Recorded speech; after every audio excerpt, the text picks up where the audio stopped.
हिमालय की एक दिव्य गुफा में, जहां बर्फ की चादर फैली है, वहीं ध्यान मग्न है भगवान शिव।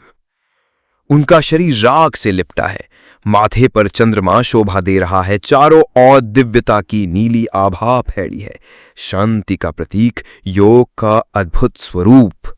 दिव्य पर्वतीय मंदिर में सजी है भव्य विवाह सभा। शिव और सती के मिलन का शुभ क्षण है।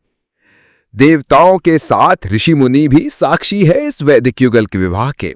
हर दिशा में मंगल ध्वनि गूंज रही है। दक्ष प्रजापति का दरबार स्वर्ण जड़ित खंभों से सुसज्जित है। सामने वो अभिमानी राजा अपने रत्न में मुकुट में विराजमान है। चारों ओर देवता, ऋषि, राजपुरुष पर चेहरे पे घमंड की तरचाई। दक्ष क्रोधित है और अपने हाथों से वो विवाह का आमंत्रण पत्र अग्नि में झोंक देता है। उसके चेहरे पे द्वेष की ज्वाला है। कमरे में गहराई और अग्नि की झलक उसे और भी भयावह बनाती है। सती अपने पति की आत्मा से विपरीत लाल साड़ी में तेजस्वी दृष्टि के साथ पर्वत की ओर देखती है।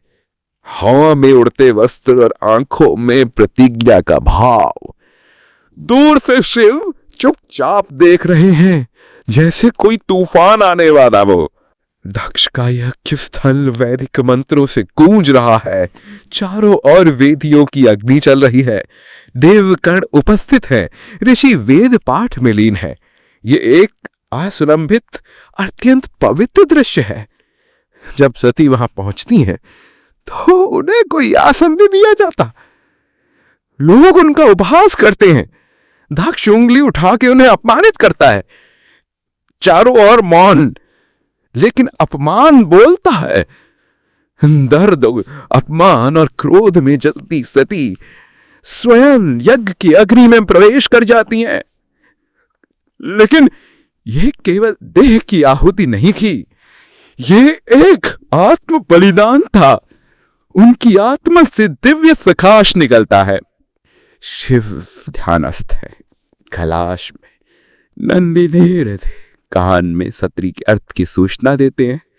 शिवकलियां खिलवाल होती हैं। हिमालय कांप उठता है। आसमान में बिजली गूंजती है। अब शिव नहीं, रौद्र रूप प्रकट होता है। तीसरी आंख जल रही है, केस लहरा रहे हैं, त्रिशूल आसमान की ओर उठ चुका है। प्रकृति भयभीत है, विनाश प्रारंभ हो चुका है। शिवजी जटाओं से निकलता है एक अशुभ अग्निमय योद्धा, वीरभद्र। उसकी आंखों में ज्वाला है, शरीर राख से ढका हुआ है। वो केवल एक योद्धा नहीं, शिव का प्रकोप है।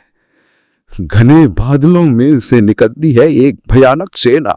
भूतगण, प्रेत, योद्धा नर मुंडों से सजे हुए वीरभद्र के नेतृत्व में यज्ञ स्थल की ओर बढ़ते हैं। वीरभद्र बिजली की गर्जना के बीच द्वार तोड़ के अंदर प्रवेश करता है। ऋषियों देवता भय से कहां पुरते हैं। उसके हाथ में तलवार है, चेहरा क्रोध से तप रहा है। एक भीषण युद्ध छिड़ता है वीरभद्री और देवताओं के बीच। इंद्र का वज्र, अग्नि का तेज, वर्षों के सेनापति को कोई नहीं रोक पाता। वीरभद्र के की वीरी को तोड़ डालता है।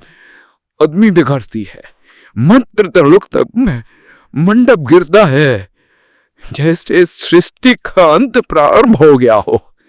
अंत में दक्ष गिर पड़ता है। वीरभद्र तलवार उठाता है।